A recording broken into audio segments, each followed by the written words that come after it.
You will never convince somebody that they're wrong because nobody believes they're wrong. And the more you explain, the more you validate the power they have over you.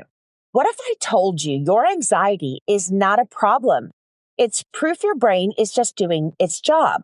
That feeling that you get in your chest, the hypervigilance, the dread, your body figured it out before you did because your nervous system does not care if it's a bear or your boss.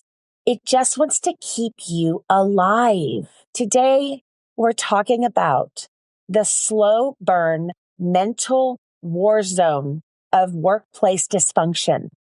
The kind that creeps up on you so slowly, you don't even realize you're dealing with it until you're drowning and your brain is screaming at you. And even then, you still don't always believe it because by that point, your brain has done something so sneaky. It's convinced you that this dysfunction that you're surrounded by, that you're immersed in, that you're constantly at war with, it feels like, it's normal. Welcome to episode 36. Let's talk about why you didn't see it happening until you couldn't ignore it anymore. If you've ever dealt with workplace dysfunction or you find yourself drowning in it right now, then this, my friend, is the episode for you. Let's go. I'm Dr. Charlie Hornis, highly anxious people pleaser turned master certified professional life coach. Learning to manage my brain was so life-changing for me that I got certified so that I could teach these incredible evidence-based practices to you. Are you ready for massive change? Let's go. Hey, but before we get started on the episode, let me ask you a question. When is the last time you had a completely judgment-free, non-biased space to talk about what's really weighing you down? No fixing, no dismissing, no awful comments like, it's not that bad. No, just real support. If you're stuck in overthinking loops like ruminating, battling stress at work, or feeling like you're drowning with no time to catch your breath, you're not alone. And there's an option that might be exactly what you need. Next week, I'll be dropping an exclusive offer just for my listeners and subscribers, and it could be a game changer if you have ever considered the convenience of online therapy. So stick around for next week's episode. That's episode 37 as of today's recording. You don't want to miss this. All right. Speaking of dysfunctional people and situations, let's get into today's episode. I want to tell you about the moment that I knew I was in trouble. Not the moment that I left, not the moment that I had the first of probably a string of workplace meltdowns, but the moment that I should have realized, but I did not. You see, I was in my early 30s taking one of my first jobs in my field. And I was standing outside under a 150-year-old ginormous magnolia tree. And if you've ever seen magnolia trees blossom, they're spectacular. And it was my first official day as a brand new minister at a church. And yes, for those that don't know, that was my previous field full-time for about 15 years after getting my master's in seminary and becoming a board certified chaplain, a pretty rigorous postgraduate program. And my official title is the Reverend Dr. Charlie Hornis. And I was entirely taken by surprise. I had no idea in that moment, standing under that tree, that I was going to spend the next 18 months of my life questioning my own reality and my own sanity. Because up until that point, the people that hired me were fine. They were nice. I mean, they weren't especially warm, but they were agreeable. They were excited to have our family join them. We were a young family. We had our 6-month-old baby, and They seemed to be going out of their way for things that we were going to need as the first young family running the church and the first female minister at this, 1800s church. There were things that were going to be different. Like I needed childcare for my son because my husband traveled for work, and a lot of church business happens in the evenings after most people's, 9 to 5s or whatever. And daycares are closed at night. So needed some help in that department. And they were fine. They said they'd support us. They'd work all this stuff into the budget, no problem. And they said they'd do it because they valued my leadership. And we were starting the new job with the baby, and we needed all kinds of support. And so they smiled when they said it, and we'd agreed upon terms. We signed contracts. We gave our notice and headed to this new and exciting job. I mean, as I said, I was early on in my career, and gosh, I was excited. Do you remember those moments like right out of internships, those first several years in your field, and you're just super excited? I was so full of purpose. I was on fire. And so that first day, again, we met the nice retired seemingly couple, and we were doing a walkthrough on the grounds of what we call the manse, which is where the pastor and their families live if a church owns a home for the pastor.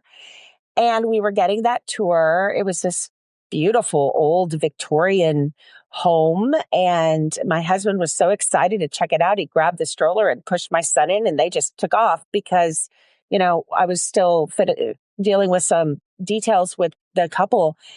And the moment that my husband and son left, the moment this couple who seemed to really be in charge of everything, of the interviews and the negotiations and the decision making, the minute I was left alone with them, everything changed. Your first order of business will be to fire the secretary, just like that. No discussion, no review process, no HR or personnel committee, no following the polity of a pretty significant denomination, no reasoning, no context, no explanation, no, what do you think about this scenario? And as the person in charge now, what would you recommend? It was a command. And I remember standing there feeling something deeply and instinctively wrong right in that moment, but I couldn't name it. The intensity on their faces. I remember them backing me into the magnolia tree with their intensity and their non-negotiable certainty that what they were telling me to do was the right thing. I remember hitting the bark of the tree so hard it hurt. And I'd forgotten it was there. It was days before Christmas. They were asking me to fire the secretary with no cause and no context days before Christmas at a church. I mean, I was stunned into silent confusion and fear immediately. My physiology, my, auto nervous system just took over. My fight or flight kicked in, and I didn't know what was happening. All I wanted to do was run away, but I couldn't. Number one, because I was trapped against a tree, talking to what seemed to be a decent, kind, retired couple who had seemed perfectly nice. And then I watched them morph in front of me into these almost vicious, angry, vindictive people that they weren't before. And that side of them didn't come out until they had me completely alone. We'd already left our other jobs. We had already moved. We had our new baby there that we had to feed. And I was entirely blindsided because my brain was already doing what women's brains are conditioned to do. Well, this must be a hidden responsibility I wasn't aware of.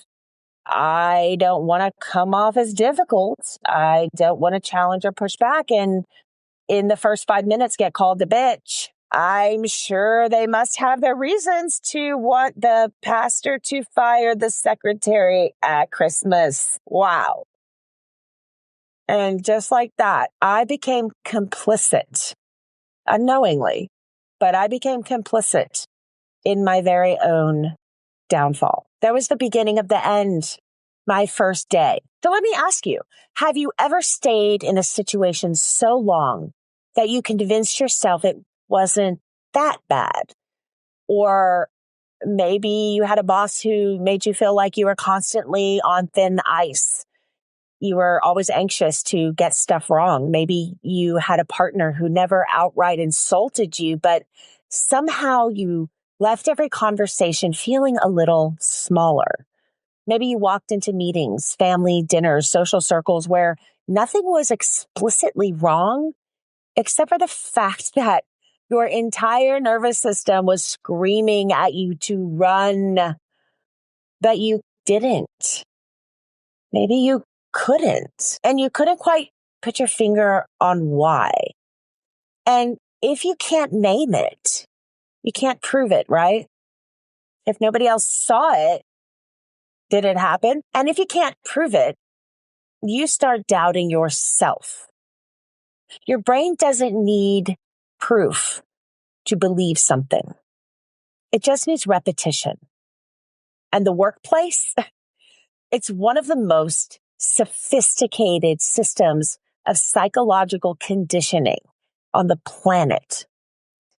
Now, I'm not a fan of that story, but there's not a lot of other ones that really ring true to such a situation. And suddenly, the thing that should have been unacceptable, the thing that would have made you run for the hills a year ago, it's just another Tuesday. That's what today's episode is about. Because this is exactly how smart, capable, successful women, just like you, get trapped in dysfunctional situations. And if you've ever thought, why didn't I see this sooner? Here's exactly how it happens. Stage 1, the shock. The first time you get backed up against a tree and told exactly what you will do if you want to be able to feed your baby. That first time your boss or dude next door in the cubicle, yells at you. Yeah, your whole body reacts. The fight, flight, freeze, fawn kicks in and you're totally sideswiped. And then there's stage 2, the adjustment. The next time it happens, it's still shocking, but maybe a little less. Your brain is already learning to tolerate the pattern. And stage 3, the normalization. By the 10th time, you don't react at all because your brain has decided this is the new normal and it's just going to have to suck it up. And it starts rationalizing. Must be your fault. You must have done something wrong. What'd you do to earn it? What'd you do to deserve it? What'd you screw up this time? And that's why by the time you finally see the dysfunction for what it is, you are already in way too deep. And here's the wildest part. Your stress hormones don't just stop because you've seemingly adapted as you're able in such an awful situation. The neurotransmitters are still flooding your system, which means that even if you're mentally seemingly adjusted or you have gotten used to rationalizing and you're spending all your time trying to solve problems, solve for, get approval, get stuff right, your body is still in crisis mode 24/7. I wish I could tell you that I saw it coming, that I saw the signs, that I knew the tells. I wish I could tell you that I stood my ground that day, that I left before things got worse, but I didn't because I had no idea what was happening. All I knew was that in the moment I felt trapped, that every decision I made going forward was basically just to avoid conflict, just to get something right, because I couldn't seem to ever get it right. That no matter how hard I tried, I was never enough from their perspective. And then one day I found myself hiding under my desk, having what I thought was a panic attack because I heard the couple in the hallway. I heard their voices angrily. It was like the Pavlov's dog bell thing. And I lost it and I hid under my desk and I had what I thought was a panic attack, multiple. And I was silent and pretended I wasn't there because he was screaming. Not metaphorically, literally. I was hunched under my desk like a child who is playing hide and seek, like the kids in Narnia before they get to Narnia, like hiding in furniture.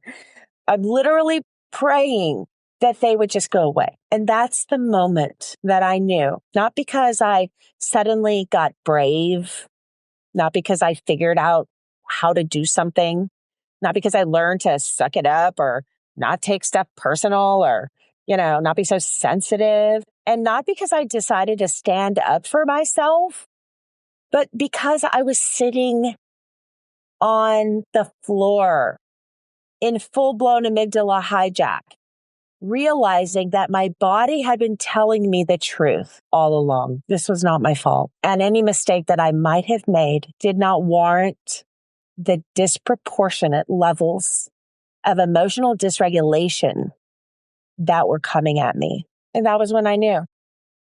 Call it a breakthrough moment, but I started learning as fast as I could what had happened, why it happened, and how to stop it. It took me a long time to figure it out, but I did. And you can break this cycle way faster than I did because I just had no idea and nobody told me. And I walked in literally face first because I was not expecting what I met. So how do we break this cycle when we feel like we're in a dysfunctional circumstance, whether it's a workplace or a relationship? So here's some steps. Step 1, recognize the pattern. What gets ignored? What are you excusing? What gets explained away? What are you rationalizing? What does your brain call normal that your body calls dangerous? Your brain is trying to normalize stuff so that you will function even in high stress, and your body is losing it. There's so much disproportionate stuff when we're talking about dysfunction that you truly can identify if you look, but you have to look. Step 2, stop explaining yourself. You will never, listen to me, you will never argue somebody into treating you better. You will never convince somebody that they're wrong because nobody believes they're wrong. And the more you explain, the more you validate the power they have over you because they're withholding your approval. And the next step would be choose how you would rather respond. And not in the moment. Often our brains have fully shut down when we're dealing with true dysfunction. But you have to understand, you cannot control other people. You cannot change their behavior. You cannot make other people do anything that you want them to do. They're not going to. If they do, it's a win. Don't expect it ever. But you can choose how long you will participate in the nonsense. Once you can identify the nonsense, once you can understand it's not about you, you have to choose how you want to respond. And this is going to take practice. This is going to take sitting down and writing out what would you have rather done instead? What is it that you would like to do? Because you cannot control them. You cannot change them. You can decide how long you will participate. And once you start making decisions from that place, it all falls apart. Because it only takes the one person in a relationship that's dysfunctional to make it healthy. And that person is you, because they're never going to do it. They're never going to do it. Why? They've already shown you by doing what they did that what they did to them is entirely acceptable. You see, otherwise they wouldn't have done it in the first place. If this couple had realized their behavior towards their brand new minister was not appropriate, do you think they would have done it? Who does that? Who says, oh, it's not appropriate to back up the minister into the magnolia tree and then do it anyway? Like they thought they were doing something right. When people do dysfunctional stuff, it's because they think it's okay. They already think it's okay. And you're not going to convince them that it's not. Just like most people can't convince you that what you think is okay is not. And so what do? You have to expect them to continue to do it, because they will. Do not be surprised when they do it again. Do not try to convince them what they're doing is wrong. They're just going to double down. They will get defensive. They will dig in their heels and they will come at you because they're not going to be wrong. That's what humans do. If you spend your life expecting other people to understand that a bunch of stuff they've done to you is wrong, you're going to be miserable the rest of your life. Or you can choose to be the healthy person in the relationship. You can see the system for what it is. You can see it's a dysfunctional system, and you do not deserve, no matter what, you don't deserve dysfunctional behavior, no matter what. You can make mistakes all day long. Why? Because you're a human.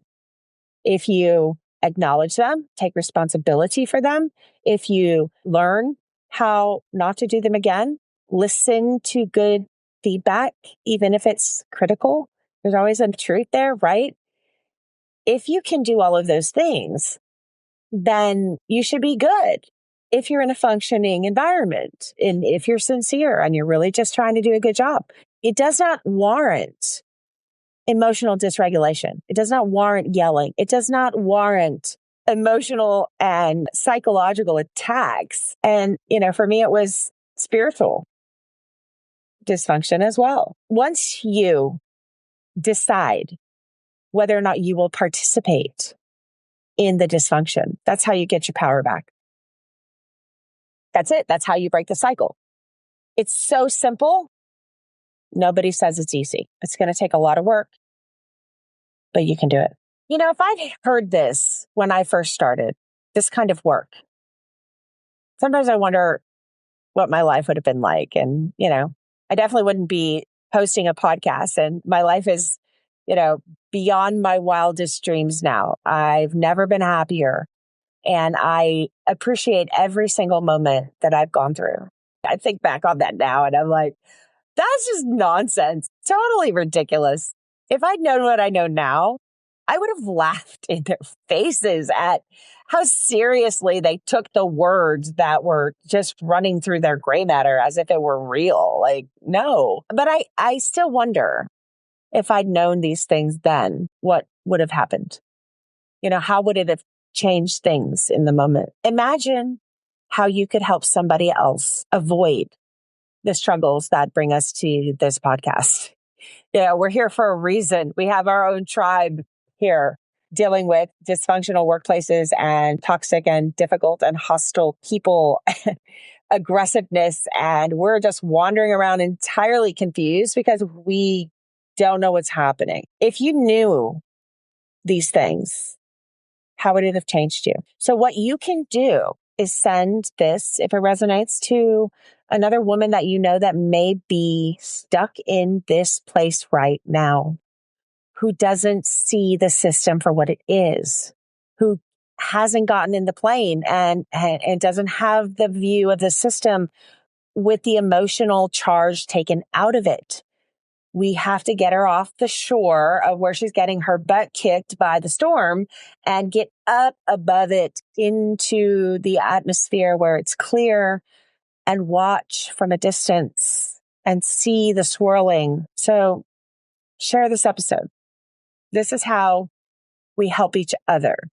This is how we start changing the system, one woman at a time. The hardest thing about breaking the cycle is seeing it in the first place. That's why awareness is always thrown around. But that's what this means. You cannot change anything until you see it in the first place. But now you see it. Now you understand. You are not confused. You are not, quote unquote, crazy. Your reality is true. You are not too much. You are someone who's been surviving an impossible situation until today. Today, you are done normalizing the unacceptable. Today, you stop explaining yourself to people who are never going to hear you anyway, who are never going to give you the approval that you want, who will probably continue to withhold it for whatever reason. And today you start choosing how you want to respond, how you will or will not participate without guilt, without apology, without the weight of somebody else's dysfunction on your back. You don't need their approval to stop over explaining.